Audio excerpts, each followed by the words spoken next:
Hello, everyone, and welcome to another episode of Lords of Limited. My name is Ben Morney, and joining me on the line, as always, Mr. Ethan Valley Dasher Sachs. Ethan, why do people keep putting Valley Dasher in their decks in Cons of Tarkir? Well, I'll tell you, I got quite a few responses You to have a that list tweet. now, I yeah? have a list of reasons of why you should put Valley Dasher in your deck. I, that tweet was just my way of saying this card is bad, stop playing it. But that was also mid-Arena Open sealed, right? Or no? Yes, for sure. But Like, people play it unplayable and sealed, I think, largely. largely unplayable and sealed, and I think mostly unplayable. For folks that don't know, this is one I read for a 2/2 with haste, but it has the dreaded text attacks each combat if able. And That's upside, Ethan. You can't make a mistake with it. I'm so upset, right? Like, why are you forcing me to start the podcast off at an 11? So I could have said known hater of Tarkir, Ethan Sachs. I mean, I was trying to cut you some slack. I know. Well, we can do that too. I messaged you. I said I can be as much or as little of a hater this episode as you see fit, but I find people complaining to be bad content mostly. Anyway, so I tweeted about Valley Dasher saying why do people play it, and so many people being like, oh, it's good with these cards, but probably you shouldn't play it. And like Martin Yuza felt personally attacked, and Andrew Ellenbogen was like, it was like, oh, I went 12-3 at a GP with two of these, and like I wanted to say could have probably gone 13-2 if you hadn't had these in your deck. But yeah, I don't think that card is very good. But I've about 60 comments on Twitter about why I'm wrong. I like Valley Dasher in a very niche deck, I will Yeah, say. Like, it's sometimes you need a 2/2 and you're playing an aggressive deck and you're going to play some Valley Dashers. Like, I think that's what you can say for the car. yeah, but so that's a pretty narrow use case. Whereas I think a lot of people were just like, certainly in sealed, as you said, unplayable, just jamming. I'm like, it's really hard to have a good aggro deck in this format in general, and it's hard. Maybe it's not hard to have a good aggro deck in the format in general, but certainly in sealed, nearly impossible. Well, that's one of the things I like as a selling point for the format. I think you certainly can have a good aggro deck in the format, but Mm-hmm. at the cost of card quality, right? Like, there's some Yeah. real push-pull there. Like, you have to be committed to, I'm trying to end the game with way worse cards than my opponent is likely to be playing if you want to play Mm-hmm. aggro in the format. Yeah. Have you dipped into the Ben Warney special, the blue green tempo life? Because I haven't either. I haven't gotten it yet, but I've only done 4 best of 3 drafts or something. I've been pretty busy this week, so Oh, I have okay. not gotten to draft like tons, but it has been a blast doing the 4 drafts that I've done. And I have not touched best of 1, haven't seen a lick of 17 lands data. I'm living my best life with Cons Oh, of Tarkir. I've got my whole other monitor is just chock full of 17 lands tabs that I can't wait to talk to you about. Um, Only 4 drafts. I can't believe I have not enjoyed this format at all this week, and I've done more drafts than you. That makes me sad for you. Time, baby, time. Time. Time I is a know. resource, and I have a finite amount of it. I know. So yeah, we are mid as we often are on these Sundays when there are arena opens, which are now like every other weekend. It feels like Holy cow, they need to chill a little bit. we are mid arena open run. I have drafted, not played my matches yet. Ben has drafted, played 1 match. Victorious, Ben. Victorious on a mull to 5, no less. My opponent put me on the play on a mull to 5, and I turned the tempo around on him mid-game. Love to see it. Your opponent put you on the play. What a lunatic! I mean, Do you think? it's not crazy if you have a Not, lot of good defensive speed and you're playing a multicolored deck. I think it's a little crazy in the dark. I think it was right for them to do in game 2, and they also did it game 2 after I won game 1 on a mull to 5. okay. Yeah, all right. I can see it. I guess you have some debilitating injuries, etc. So you can do those on turn 3 or turn 2 after your opponent drops them on turn 3, whatever. Yeah, so we're going to talk about our draft logs. We're just going to touch on the format a little bit, see what we had our 50 takes last week with our memory of the format. And now we've actually gotten to play it again. We do have some 17 lands data, and just check in on that and use the draft logs from our arena open runs as springboards for conversations. Sound good? Oh, I am ready to talk Cons of Tarkir. I've been loving it. Let's do it. So first things first, let's do some housekeeping. Chat about the Patreon page. Patreon.com/Lords of Limited is where folks can go to give back to the show if they so choose. Show, of course, will always be free, but as we've been saying the past few weeks, it's the giving season. Christmas is right around the corner. Actually, Christmas Eve is a week from today of us recording this. And if you're feeling like giving to someone, giving to yourself, join in the Patreon. And via the Patreon, getting access to the Discord is just a great gift for you and perhaps your loved ones who also love Magic.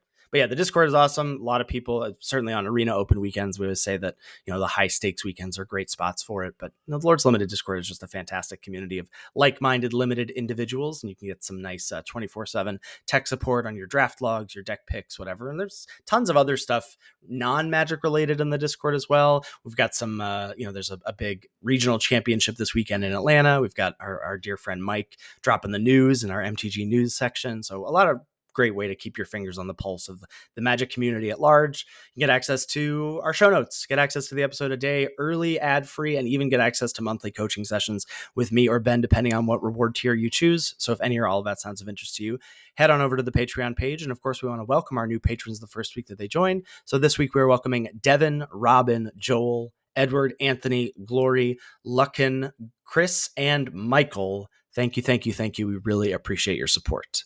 Yeah, cannot say thank you enough. Show is also brought to you by CoolStuffInc.com, where they've got cool stuff in stock, who we also cannot say thank you enough to for sponsoring this podcast. Really appreciate Cool Stuff Inc., taking us in that time of need when we were looking for a new sponsor. And we want you to do some shopping over there for the holiday season as well. So whatever you're looking for, Magic related, maybe it's other card games, maybe it's Disney Lorcana, they've got tons of different stuff at CoolStuffInc.com.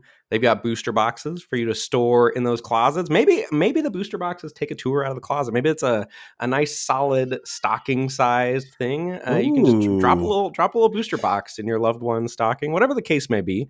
But please do all of your holiday Magic the Gathering or gaming shopping over at CoolStuffInc.com, again, where they've got cool stuff in stock, and you can use code LOL, all caps, to get 5% off your order and to let them know that we sent you over there.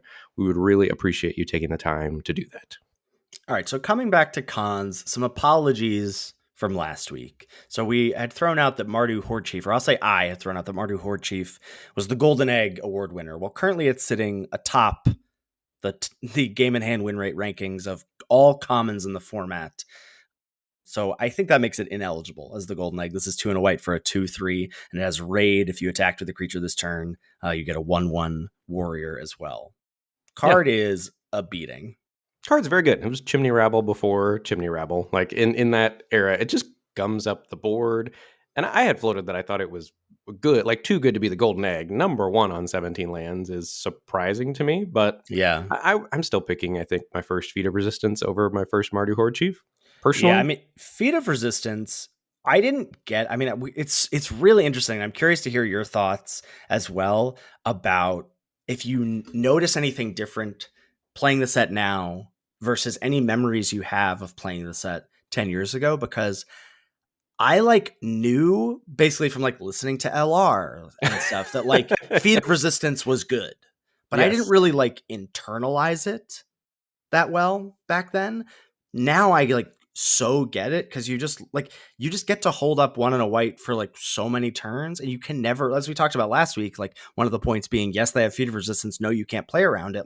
There's nothing you can do. Sometimes you have stack wars where they do something, you Feat of Resistance, and then they were planning on that, so they counter it or they do something in response. But most of the time, Feat of Resistance gets its man. Yeah, I would say I largely am experiencing the format the way that I remember it, but I just think about Magic differently now. So I'm playing the games and drafting the same way. And honestly, I've been trying not to think too much about what the best color, what the best clan is, because I just want to be enjoying myself, which is what I've managed to do so far. But it's very obvious to me playing now that white is really good. And Yeah. I don't think I was thinking about Magic that way. White's really good. I want to get into white. You know what I mean? So I have Yes. that thought in my head now, and that wouldn't have been in my head in 2015 or whenever this format came out, 2014.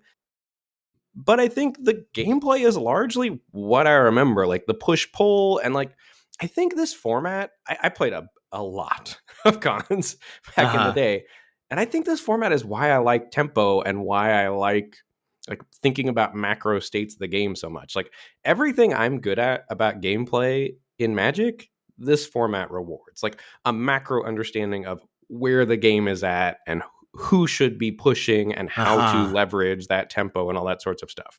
And it happens in big ways, so it's very noticeable rather than like the very subtle LCI like tempo things. So maybe I'm just not good enough to discern those levels of tempo, and I need the big flashy splashy tempo swings and cons. Yeah. No, I think that's true. You have a point later on in our show notes about like it is a tempo format. It's just those turns where it really matters are like not the first few turns. Not turns 2, 3, 4. It's like 5, 6, 7 or 6, 7, Yeah, 8, but the decisions you make on turn 6, 7, 8 determine who wins largely. Yeah.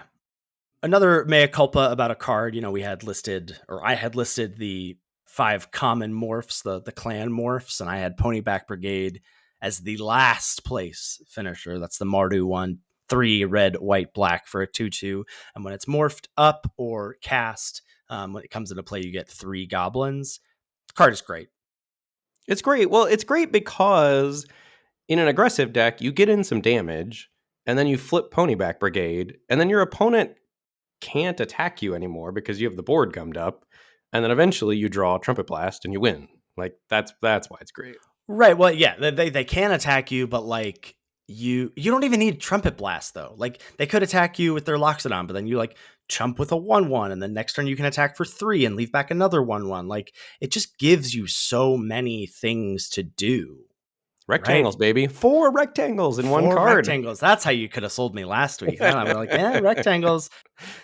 So some things that the reason I asked you that question is because some things that I've noticed myself, I know that I am playing morphs face up way more than I did 10 years ago. Just Like, mana efficiency wise. yeah, like I know, like I was like looking at Ice Feather Aven in my hand, and I had green and blue available on turn 2. And my like instinct was, I gotta get Gotta value. wait, gotta get I got, value. I Yeah, gotta that's wait. no, it's a tempo format, baby. It's I not a was like, value format. then the fact that that was my like reaction, I was like, oh man, I had no idea what mana efficiency was back then, And the other thing I'm noticing is like my relationship to lands and mana bases in this format is way different. I am drafting much more responsible mana bases. Like I think my memory was, oh, sometimes you could do white black and that was just a 2-color deck, or white black with a light splash as like your aggro deck. But most of the time you were like full 3 colors. And now, even when I'm like Jeskai, big air quotes or whatever, it's like I'm blue red and I have 2 white cards. And like Yeah. I'm taking lands super aggressively. I just know that back then I was like, oh, the lands will come. I have to take this spell. And now I'm like, the lands will never come. None of like, yeah, maybe this morph is better than the derpy whatever 3/6 I'm gonna get later.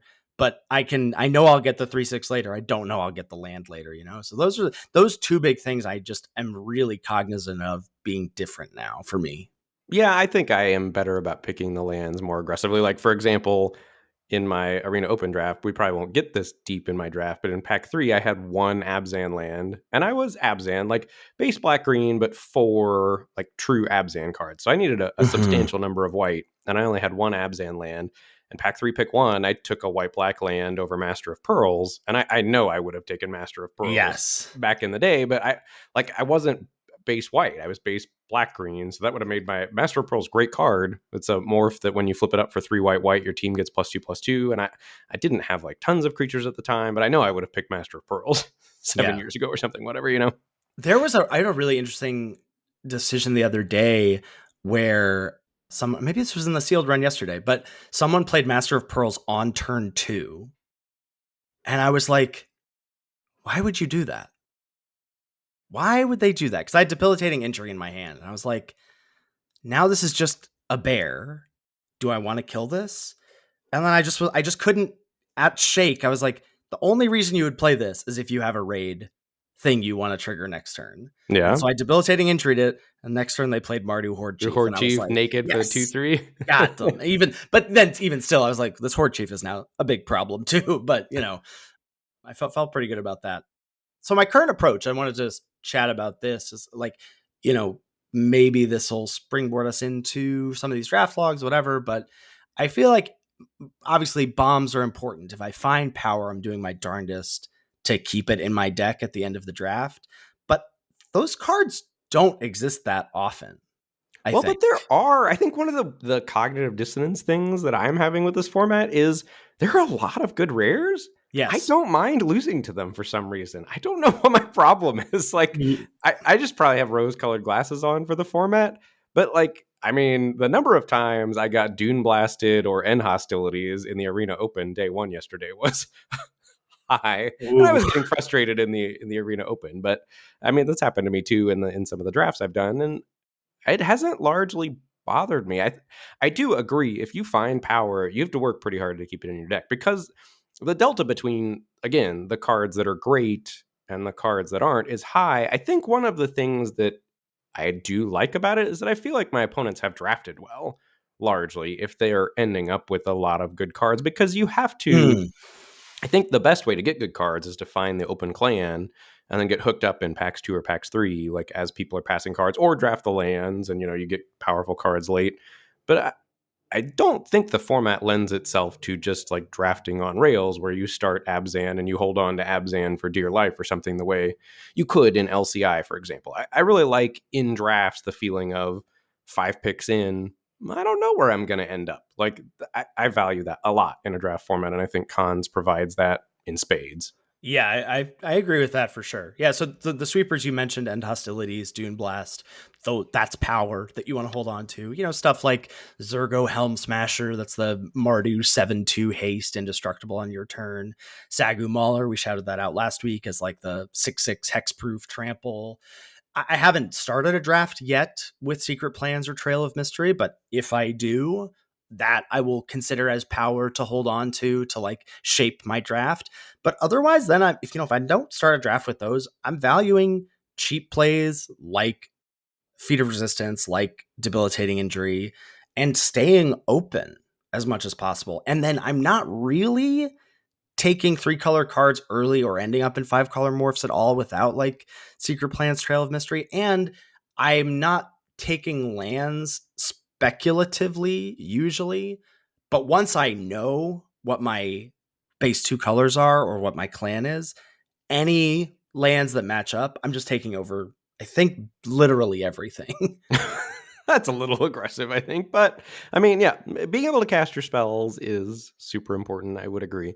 I think another thing, if you haven't drafted the format, the difference between, for example, having an Abzan morph in your black green Mm, splash white deck versus like an actual armament core or something that is 2 white, black, green to cast yes. is huge as far as the implications for your mana base. Like I do take 3-colored morphs pretty aggressively.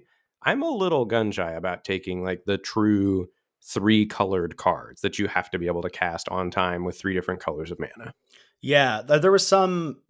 I think maybe it was like a fake pack one pick one, or it was actually once cons went live, but some chat in our Discord about a pack one pick one, and someone was like, "Well, I'm not scared of taking 3-color cards early," and there's some wisdom to that of like, well, you're going to end up in a 3-color deck in this format very likely, and so it's not. In a regular set where all 10 color pairs are available to you, that's obviously a big risk. But in this set, when it's really like a 1 of 5 thing, it's more like a guild set pick, like picking a 2-color card in a 5 guild set. But it's a bit more dangerous than that. Like starting your draft off with something like Warden of the Eye, which is very good, right? The 5-mana 3/3 returns a spell from your graveyard to your hand when you cast it. Like I love that card it's so very much. it's very powerful, but like I'm a little gun shy of starting a draft. Now that's a powerful enough card that I would take it pack one pick one, you know, but I don't think I'm taking it over a Feat of Resistance or a Debilitating Injury, for example, personally. Oh, I agree. And you're also taking a tri land over it or things like Right. that. Yeah.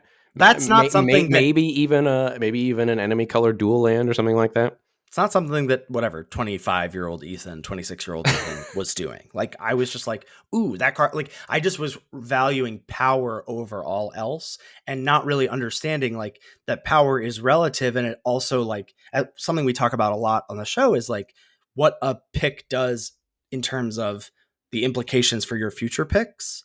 and that like taking Warden of the Eye just already narrows all of the things that you can do in the next few picks in terms of like, are you going to stay Jeskai or are you going to have to move off of it? And both of those are pretty restrictive paths versus taking something like a land or Feat of Resistance or Debilitating Injury early really leaves the world open for you.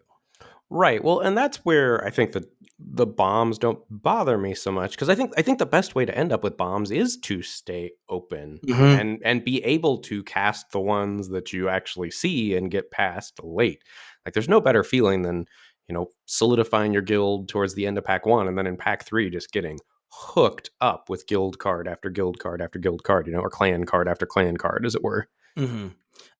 So I do have a little, I can't believe I'm doing this. I do have a color rankings. I saw this in our show notes, and I was like, oh my God, I literally have no interest in this for once. This must be how Ethan feels all the time. Well, I just thought, like, I don't know, worth throwing out there. It's probably already in the data, or maybe this is wrong and the data says something different. I don't know. But as we talked about already, white, definitely the cream of the crop here. Clearly, I think the best color in the set. That's the only color I have a feeling about. Like, I have noticed very much, and I've been trying, like I said, hard not to think about it because I just want to enjoy cons for what it is. But it has slapped me in the face that, like, white is great. And I think if you manage to be base white, like, you can be a 2-color deck almost with any color pair with Yeah. white. That is how strong white is if you're getting the good white commons. White's really deep at common compared to the other colors commons. Well, it's like really deep at common, but like the other colors you maybe don't even get to past one common, right? It's like, but like white's got Feat of Resistance, Mardu, Horde Chief, and then like I know I not Bonkin's no Bonkin. slouch. Exactly, right. So like you're like, wow, 3 good commons. Whereas like black, you're like, there's Debilitating Injury, and then there's Rakshasa's Secret, and then I Well, and don't even know. Rakshasa's Secret is not the be all end all. I mean, like No, I for left that in sure. the sideboard right now in my draft I for as the arena. well. I want to know that I'm going to have time to cast it. Well, and also Um, I think you want to know, like I ended up with, as maybe we'll see, I don't remember where this happened, but taking delve fodder, assuming that I was going to see something good, and the only delve card that I have is the 3/5 Death Touch. Like, so Ooh, it's not great. I was like, oh, I'm gonna run it just because like I've got 2 fetch lands. Like this is gonna be cheap. Playing one, you want to play one delve spell, I think, in your deck if you can, but I'm like not trying to fuel it that hard. Like I'm not playing Scout the Borders or whatever. right, for sure. Well, and I do think there's been some grumping. Like the format has been fairly polarizing, right? Like I think there Yes. have been. I think you felt alone on an island in your dislike of it, but No, I reading didn't through feel the alone. oh, you didn't. No. I was trying to reassure you. Oh, thank you. I appreciate it. But in the Discord, when I was reading through, I was surprised. Like, there were some people that were kind of like, oh, cons was talked up so much, and I don't see what all the hype was about. And to me, the commons being less than desirable is part of the beauty of cons. Like, knowing how to eke out value from those commons and when they're good and how to navigate the game state to a situation where your throttle is playable, instead of like largely unplayable. I accidentally misclicked a throttle into my deck towards the end of the arena open, and it ended up being coming through in the clutch for me in game 2. But I Yeah. think there's something to be said for not every card being an automatic 2-for-1. Like in this format, like people are so used to playing with play my creature, draw card. Like it's exciting to try to set up a 2-for-1 and feel like you got rewarded for setting up a 2-for-1 and navigating through those game states. I really value that from this format Well, I'm personally. glad. Well, I'm glad you brought that up because I agree with that. That's one of the big things I noticed. Certainly in sealed was like, the sealed format was largely pretty grindy. I found in my 5 best of 1 runs that I had to do before I qualified for day 2, and card draw was king. Like, the dust settles and you feel like, okay, well, we're top deck warring, and then your opponent resolves Treasure Cruise. You're just like, oh, I lose. I lose in 6 turns, but I lose now because of Treasure Cruise. Well, but your opponent also had to set up that treasure cruise and get the Yes. game to that state. It wasn't like they played a 3-mana 2/1 flyer that drew them a card. Like, and Bitter Revelation is just like actively kind of gross as a magic card. Like 4-mana sorcery speed. I almost passed through my turn in the Arena Open also, because I was assuming it was an instant, and then I was like, wait a second, let me check. And I looked and it was a sorcery, and I was like, whew, glad I thought of that and looked. But like, look at the top 4, lose 2 life, put 2 of them in your hand. Like, not a great Magic card, but if you can give yourself time in this format to cast it, it does do work, you know? Yeah. So where are you at with drafting? Like I sort of threw out my approach of like, holding on to power, but otherwise like cheap stuff that leaves you flexible or leaves you open is what I'm valuing early. I mean, I think largely what we chatted about already. Like, I really want to stay open. For example, in my Arena Open Pack 1 Pick 1, we'll get to this. Well, I so had let's just do it. okay, well, let's just do it. So your day 2, Arena Open, your first draft, and you open this Pack 1 Pick 1. You see the following cards as options. There's a Ponyback Brigade, 3 Mardu for the 2/2, and when ETBs are turned face up, you get 3 1/1 red goblin tokens. There's Mardu Skull Hunter, 1 and a black for the 2/1. ETB's tapped, and it's got raid. If it enters the battlefield when you raided, target opponent discards a card. Where are you at on the old Mardu Skull Hunter? I have a bit of a love-hate relationship with this card. I like it. I mean, I'd lump it in there with why. Oh, I can't. We teased the color rankings, and all I said was white number 1. But I have black number 2, green number 3, blue number 4, and red number 5. And I think Skull Hunter lumped in there with black's good commons. It gets a bit of a knock because sort of why I'm low on Valley Dasher. I'm not as low on Skull Hunter, but like ETB tapped isn't great. It's not great. Well, and like, if you aren't triggering raid, it's truly atrocious. Yeah, right? Like, I agree. There's some deck building requirements that you have to meet. So I never know when to pick it. Like, it's hard to pick it highly because you don't know if you're going to end up in an aggressive deck. But then I think if I don't pick it highly, other people pick it higher than I do, and I don't end up with them. It's just an odd card to try to find a home for. But they're in those color rankings to get back to them because I love some color rankings. There were I a know you lot of do. greater than signs ahead of red. You're not Ye- liking red in the format? Valley Dasher's got you down? I think red is pretty bad. Yeah. I mean, like, I'll play it, but red, like, usually what red at least brings to the table is like, it's got a shock, whatever. It's got a volcanic spite. It's got something like red doesn't have it. Red's removal is quite bad. Its commons, I think, are just largely junkers. So red as a support color. What commons do you like? Aerostorm is so juicy, my friend. Yeah, but love Aerostorm. But it's red. And so then you have to be heavy red. That's such a tough ask.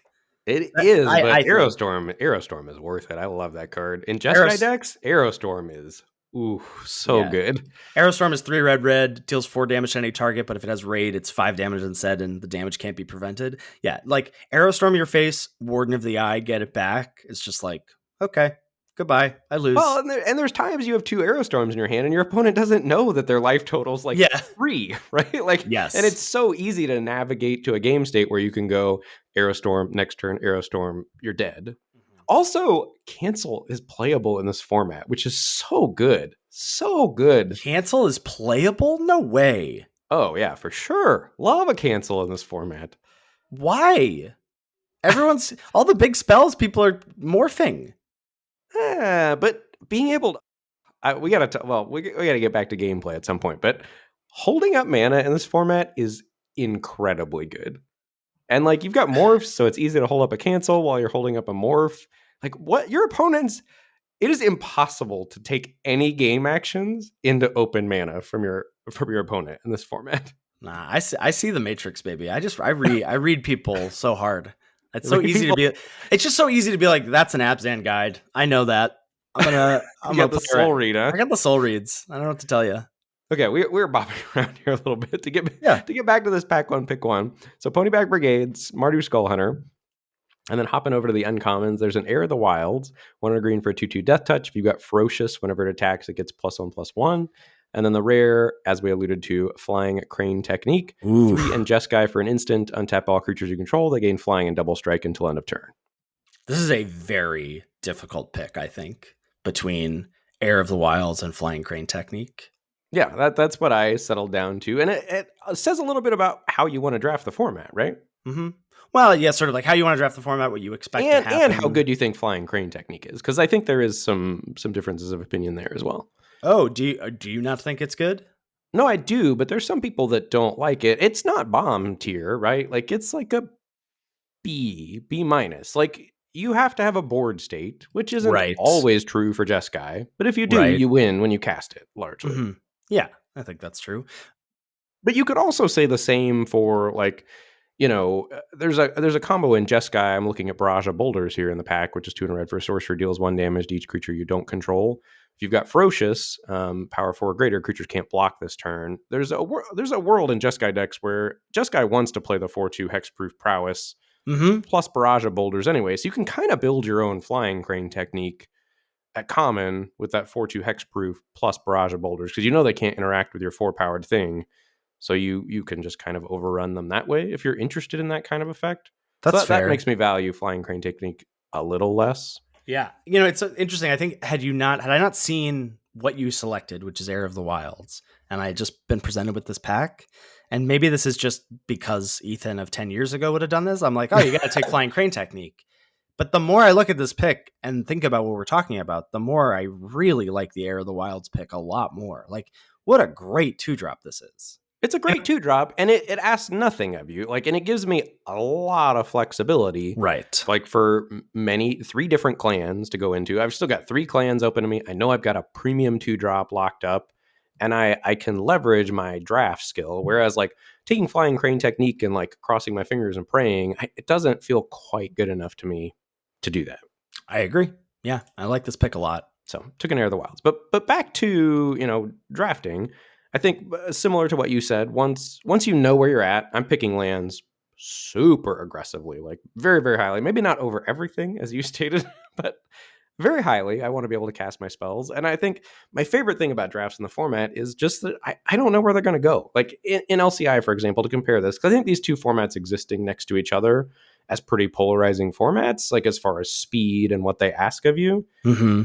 Like in LCI, largely 2 to 3 picks into a draft, I know generally what my final deck is going to look like. Or what you want it to look Or like. what I want it to look like. And if I'm not seeing the cards, I'm like, well, crap, my deck's not going to be very good. Mm-hmm. And in cons, I don't know oftentimes at the end of pack 1, like what my deck's going to look like necessarily. And there's so many different decks to draft. There's, first of all, like 5 clans that are very, very distinct, but some 2-color archetypes, and then different flavors of those 5 clans. There's the 5-color deck. There's just a lot of ways to draft in such a manner as to try to make those bad cards good. I think like learning how to do that is a skill, and I think I really enjoy that from cons. My only gripe about the drafting portion is that if you don't open anything powerful or get past anything powerful, which can happen, like because there are bombs, but there's not a ton of them in my experience. Like because the commons are so junky, you can like draft correctly, quote unquote, and end up with a pretty underpowered deck. I haven't done enough to push back against that. I haven't drafted I enough, but mean, that's not true. My last draft, I thought I drafted pretty well, and my deck's not great. But I think those drafts are fewer and farther between, is what my gut sure. wants to say. Even with that being true, I think I'm willing to accept that as the cost of doing business Hmm. for a different time of Magic, where you have Yeah. to work for the advantages you're getting, and I like that. Like the Yeah. cards don't do it for you. That's right. No, you gotta play those 6 mana 4/5 vanilla. So many vanilla creatures in the set. Just a swath of flavor text. You love to see it. At least I do. You do. You personally do love to see it.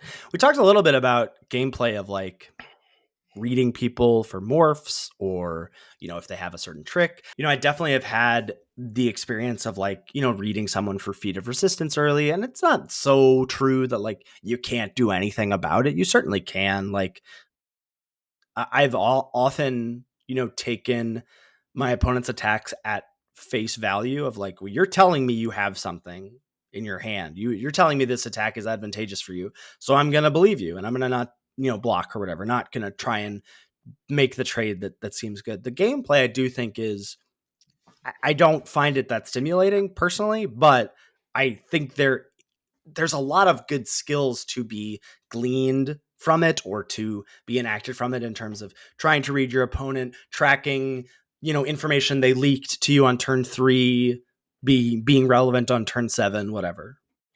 Yeah, it's not to me so much that I'm trying to peg them for which cards they have. To me, the two things the gameplay are about is tempo. Like knowing how to like swing the tempo race in your favor on like those key turns, like 6 through 8 or whatever, 7 through 9, whatever you want to say it is, knowing how to swing the tempo race in your favor there, and just having optionality available to you and trying to take it away from your opponent. Like, so for example, in this is just fresh in my mind right now because it just happened, but in that game I won on a multi 5, I had a Woolly Loxodon face down as one of my morphs, and I had passed with 6 mana up with the ability to either flip my Woolly Loxodon at my opponent's end step or crack an Abzan banner or something. I don't remember what my other possible play was, but I had a couple different things I could do.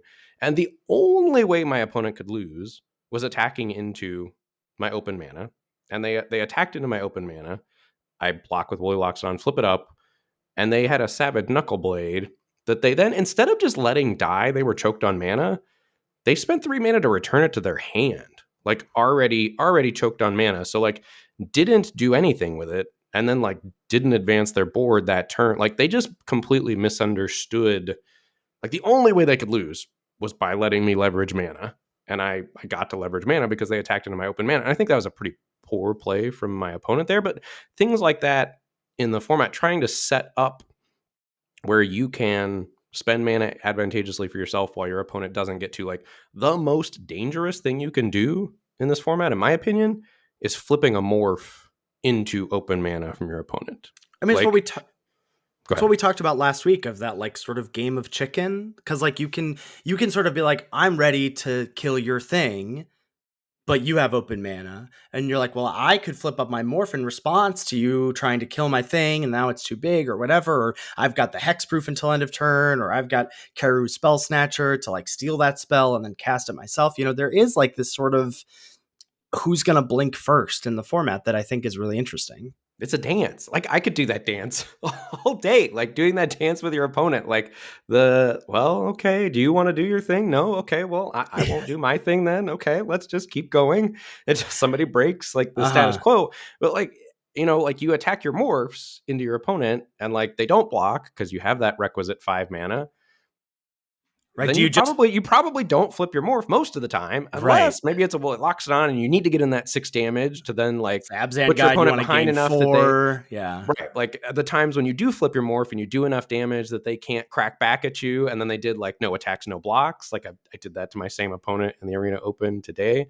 But just like holding up mana is so broken, which is why you want to play 18 lands in the format. And like you could even play 19 lands, I think, like, because the banners are pretty atrocious if your mana's rough. I do have a banner in my day 2 deck, which I'm not proud of, but I really tried hard to get lands and they just weren't there. But I think if you view the format as a tempo format rather than like this derpy, but it's a tempo format that starts on turn 5 or whatever instead of on turn 2. Like it's just a different kind of tempo and a different kind of push pull, but knowing how to do that dance correctly is a huge part of gameplay in the format. And for example, like something as simple as, Feat of Resistance is incredible, right? But the one in a blue Force Away, the bounce spell, like almost as good as Feat of Resistance, because you get to turn mana advantages and tempo advantages your way. Like on those key turns, your opponent thinks they're going to win a combat with a morph, and then they pay to flip it, you bounce it, and then they're like just a billion miles behind because you time walked them, plus returned a creature to their hand. Like it's so broken.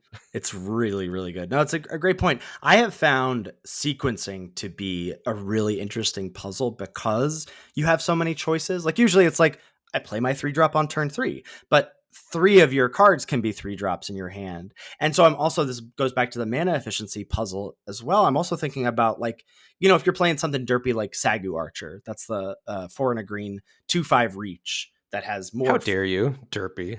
It is.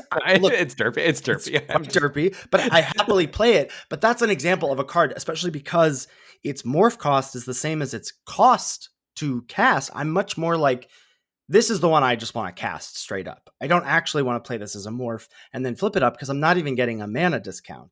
Whereas, your Abzan Guide or your Ponyback Brigade, you're getting a mana off. And so you're just, and the sequencing with the morphs, thinking about when you're going to flip them up, which ones you want to flip up. Flip first, which ones you want to have the option to flip first. Yeah. And where you're tap lands slot in along the way. You're like, okay, like even thinking about stuff like, is it important that I play this 2-drop on Right. Or do time? I play my tap land so I can get a morph down on turn 3 and then double Right. spell with a 2-drop later? Yeah. Yes. I mean, though, like I feel like I am thinking about turns 3, 4, 5, maybe 6 in a way that other formats don't force you to think about. Yeah. That's why this format is one of the GOATs. And no one will change my mind on that. Why would we try? All right. So when last we left, Ben, we took Heir of the Wilds over Flying Crane Technique. All right, we're diving back in. Pack 1, pick 2. The sweat is on, cash on the line. See the following cards as options. There's no good green commons to follow up your Heir of the Wilds with. There are some black commons to pair with it as an enemy color pair. So Sultai Scavenger, the 6-mana 3/3 flyer with Delve.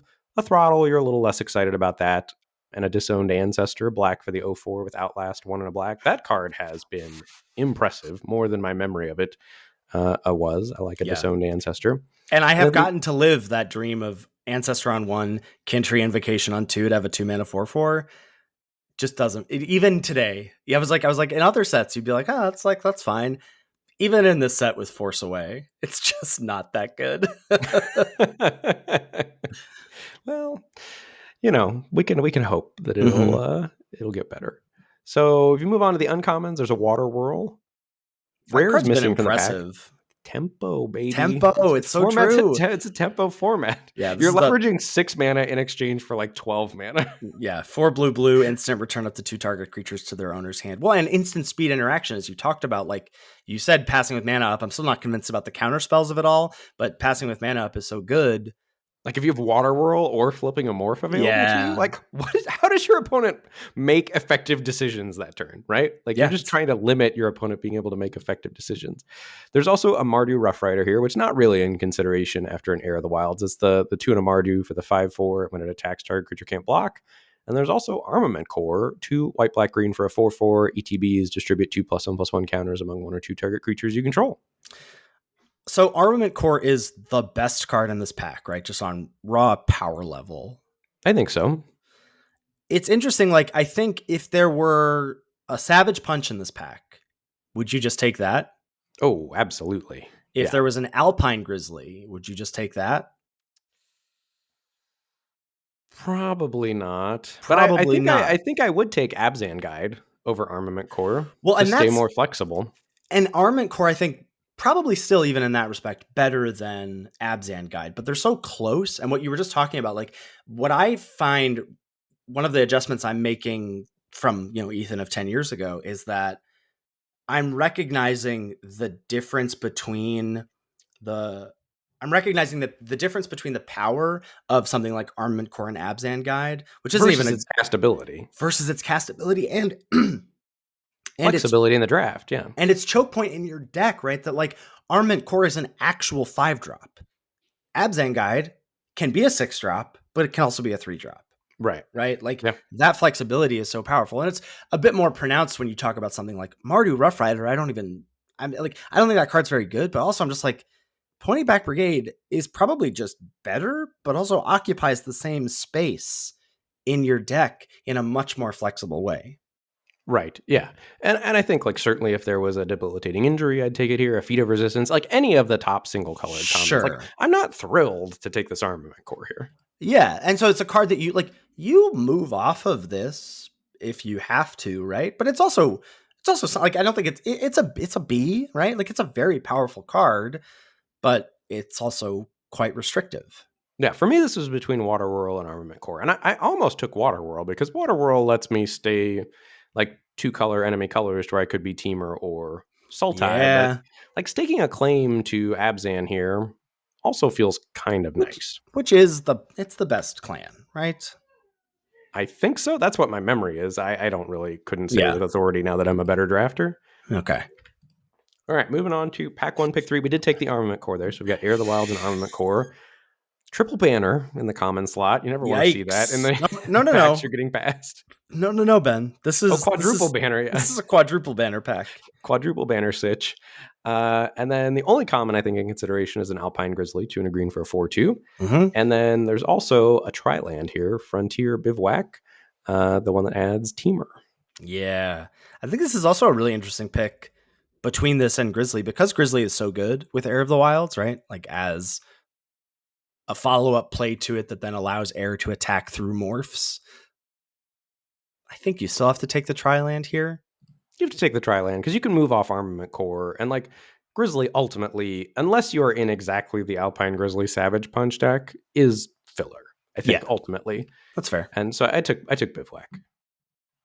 Moving on to pack one, pick four, kind of decision time here. Interesting. So this is an interesting pick. There's Rugged Highlands, which is the red green duel. Just Valley There, Dasher easy, right?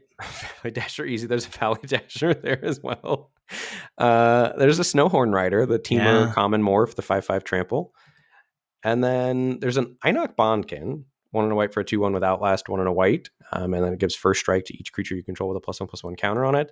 As well as Abzan Charm, white, black, green for an instant. Choose one, exile a creature with power 3 or greater, draw 2 cards, lose 2 life, or distribute 2 +1/+1 counters among 1 or 2 target creatures. There's some chicanery happening in the other Chicanery. room. Oh, Some baby Jonah's getting up giggling. to it. Yeah. This is really interesting, especially off the heels of if you had taken Waterwhirl into Bivouac, what do you Then we're take? talking. Then we're talking a different draft. I Then think you're you're taking Snowhorn Rider. then you're There. taking Snowhorn Rider. That pick is like really changes the course of your draft. And also the fact that Abzan Charm lines up with Armament Core so well. I think I would be pretty much like on that path here in terms of you saying decision time. But looking down the future, there is definitely that's the divergent pick is pack one, pick two, and I hadn't even been considering. I even shouted out Waterworld so good, but I hadn't been considering taking it over Armament Core. But you really can get there on base green blue at the end of pack one. Sure, yeah, that was definitely pack one, pick two. I think is the most directional Mm-hmm. pick of the draft, and here also too. I mean, a little late to go towards Teamer. Like you're never taking Snowhorn Rider here, but a tough decision. Pack one, pick four between Einok Bondkin and Abzan Charm. I think. Yeah, I guess my feeling is that cheap removal is so hard to come by that I would take Abzan Charm, and it's early enough. Like if this was, I don't know, pack three and you didn't have a lot of lands, then maybe you have to take Bondkin, just like eat your vegetables a little bit. But it's early enough that I'm like expecting that I can see lands that I think I would take Charm here. It's different if it's debilitating injury, I think, because not just because that card is very good and also solves the cheap removal problem, but it sets you up with Air of the Wilds to be base green black, which I much prefer than being base allied color pair, right? You take Bondkin and then you're thinking, oh, I'm base green white in my Abzan deck. That's less desirable. Right, I agree. That's why I ultimately settled on Abzan Charm. But again, I'm not happy about like two Abzan true cards Full that aren't Abzan morphs. cards. Like, Yeah. and I felt kind of priced into taking the Abzan Charm here because I send such terrible signals because it is so good if I Mm-hmm. don't take it. But like right now, I'm thinking I have to pick lands aggressively Mm-hmm. for Abzan, and I am largely locked into Abzan. Like something weird would have to happen for me to not end up Abzan at this point. But and it would have to happen like now. Like you'd have to Soon. get a really Yes. have to see like Warden of the Eye next pack or something for you to go like, okay, well maybe I'm supposed to jump ship. Yeah. So pack one, pick five after taking the Abzan Charm. There's several lands here: blue, white, blue, green, and red, green. No good Abzan cards, and no There's real no good good cards to speak cards. of Yeah. in general. The Glacial Stalker is probably the best card. It's the Mm-hmm. 4/5 blue morph. Vanilla. God, I love the flavor text. I hadn't really thought about how much flavor text there is. I see Yeah. flavor text all over the place.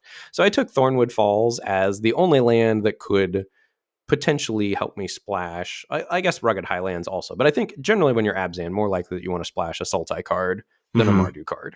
So I Yes. took Thornwood Falls over Rugged Highlands. Makes sense. And then pack one, pick six. Like packs are drying up hard. There's Mm-hmm. another Rugged Highlands. That's the red green duel. There's an Alabaster Kieran as I think the best card in the pack, other than Water Whirl. So there's Alabaster Kieran here, 3 and a white for 2/3 flying Bigi. Another Water Whirl, the blue bounce spell, and then largely nothing. Again, likely that you end up black green base Abzan at this point, but not certain. So I With took the the Alabaster Kieran here. with the two green blue lands, did you think about taking Waterworld here? Like I this could be us the spot where you're like, maybe I move off.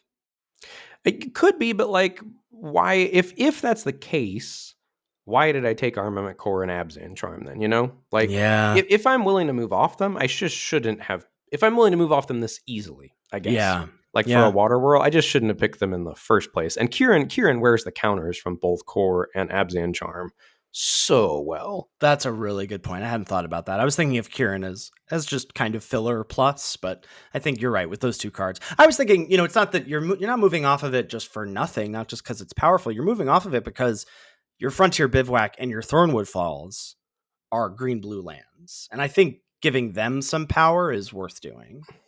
Yeah, I think worth considering. And I think Yeah, honestly, the draft would have worked out better had I taken that Water Whirl but pack one, pick that's two. But hindsight's yes, 2020 in that yeah, point. right. You can't draft that way, Yeah. and doesn't matter because you ended up you're 1-0, baby. 1-0 in the Arena Open, yeah. Yeah. So if you want to see the rest of that draft, I think for both of our drafts here, likely going to end up on the Lords of Limited YouTube channel. We maybe don't shout that enough on the podcast. So youtube.com/@Lords of Limited. Ethan is doing some incredible editing work over there to give you video versions of the podcast, as well as some high stakes drafting content. Yeah, we're trying to put up at least one other non-podcast video a week there, but this week will be a bounty. We'll have hopefully 4 videos of 2 runs for you and 2 runs for me in day 2. All goes well.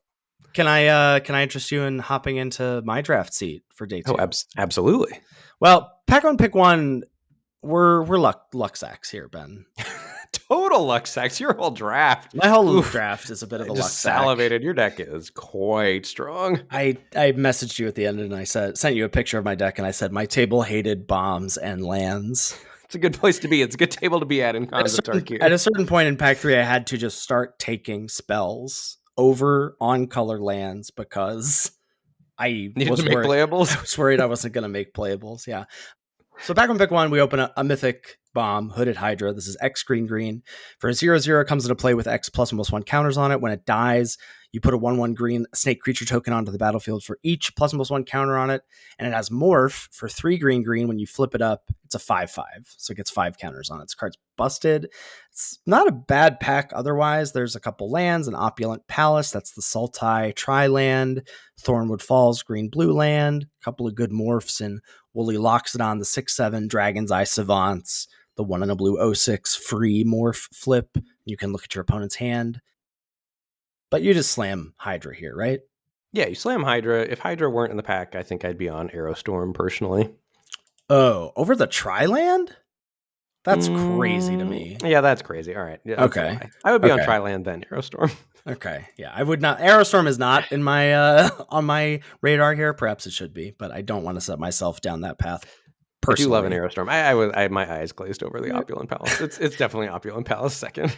And Hooded Hydra falls into the category of cards that I really, even though it's double green to flip up, I really got to make this work. Like I want to have this card in my deck at the end of the draft. But like for me personally, and again, I know nothing about what 17 land says or whatever. Like if I'm not base white, like base green's where I want to be generally. Personally, Yeah, that makes sense. I love green as a base color, so green is a good thing for me. Yeah. Well, and you get a pretty nice follow up here. There's some good commons. There's the Disowned Ancestor, single black 0/4 with Outlast, Long Shot Squad, 3 and a green, 3/3 with Outlast, 1 and a green, and each creature you control with a +1/+1 counter on it has Reach. There's another Opulent Palace, the Sultai Tri-land, and a rare still in the pack is Avalanche Tusker. This sort of falls into that category of cards where I compare it to the common morph. So this is 2 and Teamer for a 6/4, and when it attacks, target creature defending player controls blocks at this combat if able.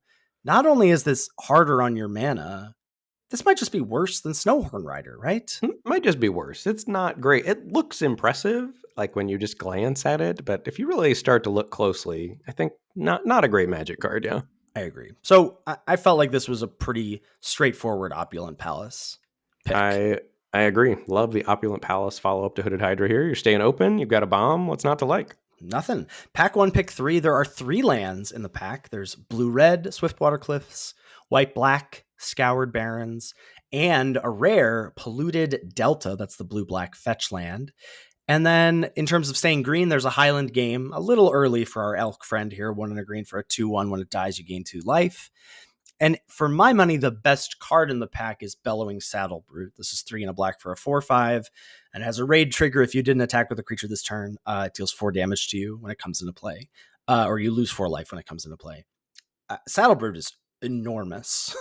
It's good, but it's a black white gold card. Like, you have no interest in it here, I don't think. Yeah, I didn't personally have any interest in it. With the Opulent Palace, it sticks out a little bit more. These decks can attack. I don't think it's a black white gold card exclusively, but I like it a lot. I ended up taking a land here, and I don't know even if I took the right land. I'm curious on your thoughts. You're a filthy rare drafter. You took the Polluted Delta. Wow.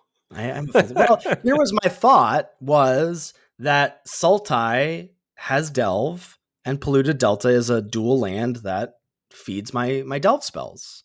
No, I like Polluted Delta. I think it is the right pick here as well. Okay. And lines up with your Opulent Palace. I think I would want to solidify Sultai mana, like, in the dark, not having a direction, rather than, like, potentially open up an Abzan splash or something. I like solidifying the mana when you're not knowing where you're going to go.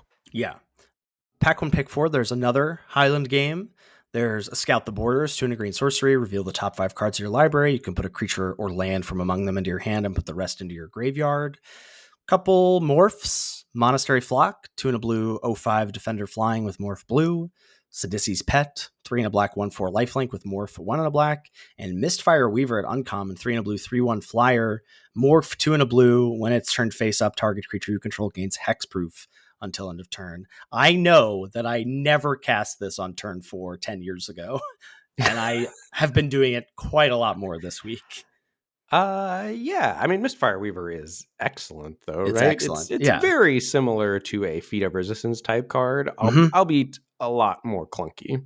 Yeah, it's the 3 mana and then the 3 mana. And sometimes you just want to flip it up so that you can attack with it. Hence I just feel a lot more comfortable. Like, if this is in my hand and like that's sort of my sequencing, that I'm like, I'll play a different morph, play this on turn 4, then I flip up that morph on turn 5. Like, it doesn't even occur to me that, like, I gotta make sure I get value out of this card. Because that's part of why it's so good, is that just a 4 mana 3/1 flyer is just pretty dang good in this format.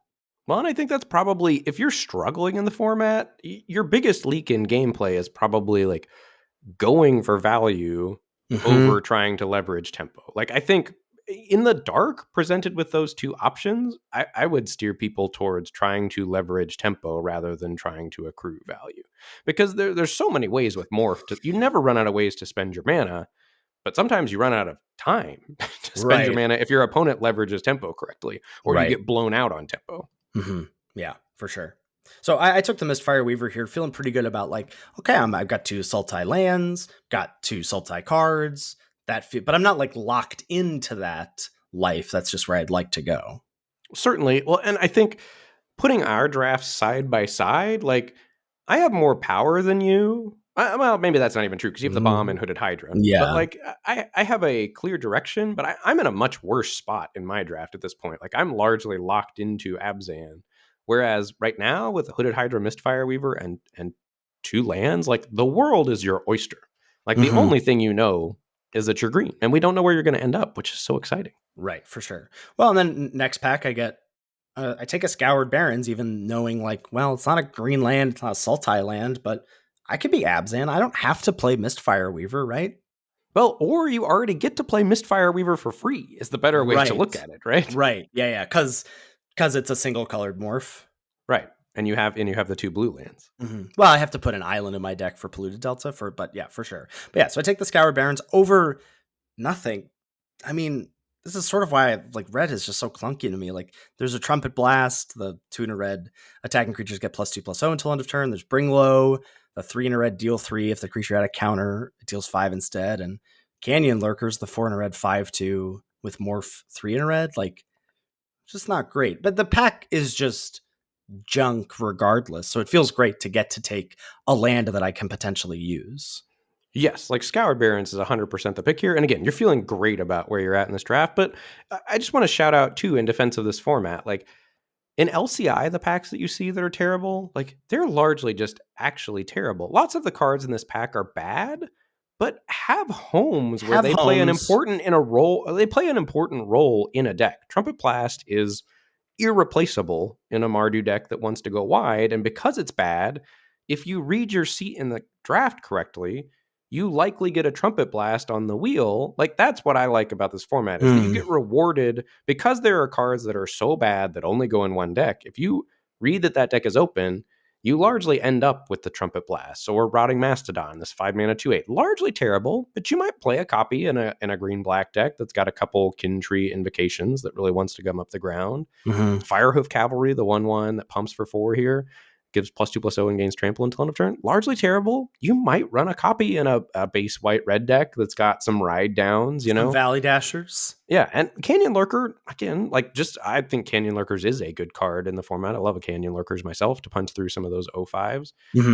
But they're bad cards, like, don't get me wrong, but they have homes if you draft correctly. And I don't think that is true about packs that are bad in other formats, because the aggregate power level in other formats like LCI is so high that you don't even get rewarded for putting the bad cards in the right deck, because they're so bad that even when you use them correctly, you don't get rewarded for it, you know? Yeah, because people are getting power with not having to work for it. Like, you're having to work for it and it's not even getting there. And then they're just like, oh, I just play this 3-drop that's going to win me the game. Right. But here, largely everybody has to work for it, which is why I don't mind losing so much. Yeah, I think that's fair. Yeah, so, I mean, I end up at the end of 7 picks. I pick up Abomination of Gudul, pick 6, and Abzan Guide, Lucky Boy, pick 7. So I have 3 lands and 4 morphs in 7 picks. The dream. That's truly Secret the plans dream. one time. I know. I didn't end up getting it, but I did end up, for folks who want to look at the draft log, we'll have it in the show notes. For folks who want to watch the draft on YouTube, we'll have that there as well. But, like, just really get the world. Siege Rhino, Villainous Wealth, Dune Blast. Spoilers. Sorry. Maybe they're teasers. They're teasers, yeah. How can one man slaps the roof of this deck can hold so many bombs in this bad boy?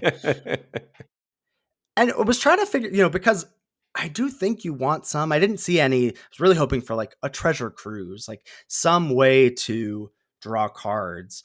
I ended up with, I'm playing 1 Bitter Revelation in the deck to dig towards those spells, and then not playing, like, I have a Weave Fate, I have a Scout the Borders, but those, like, Weave Fate, I guess, is a 2-for-1, Scout the Borders, not so much. Like, how much ways to dig towards those powerful cards do I want to have? And I'm not sure. You've got so many, you're just going to draw them out natural, right? Yeah, sounds good. We're going to go queue for the second draft here? I think we're going to go queue. Well, not queuing for the second draft yet. We're going to go qualify, not queue. We're going to queue for our games in the British sense. Our games and crush some people. Yes. And then qualify for a second draft. Yeah. Yes. Okay. I love it. Yeah. I have no more thoughts. I mean, this format is outstanding, and you can, if you don't like it, that's fine. You will not be able to yuck my yum. Well, nor would I want to. It's so rare that you find joy in Magic these days, Ben. I don't want to take it away from you. Yeah, everybody's like, oh, Ben's so happy when he's streaming. It's great. All right, good place to wrap us up. Thank you, as always, to Salty Pretzels for our intro and outro music. Make sure you give it a listen. Thank you so much to CoolStuffInc.com for sponsoring this podcast. If you're heading over there, and you should be heading over there for any and all purchases, please use the code LOL at checkout to let them know we sent you there. And more importantly, to get 5% off of anything you purchase. You can find all of our content. We just shouted out our YouTube channel, but all the links to everything that we have is available at lordsoflimited.com. Tier lists, maybe a KTK tier list. Ben's not interested. He doesn't want to rank colors. They're all his beautiful children. He doesn't want to do it, but we have tier lists for all of the standard sets. We've got merch courtesy of TeePublic. I'm drinking coffee out of my Lords of Limited mug this morning on YouTube. We've got links to our YouTube channel. You're going to want to find our day 2 drafts there, our Twitch streams as well. All that good stuff is available on our website.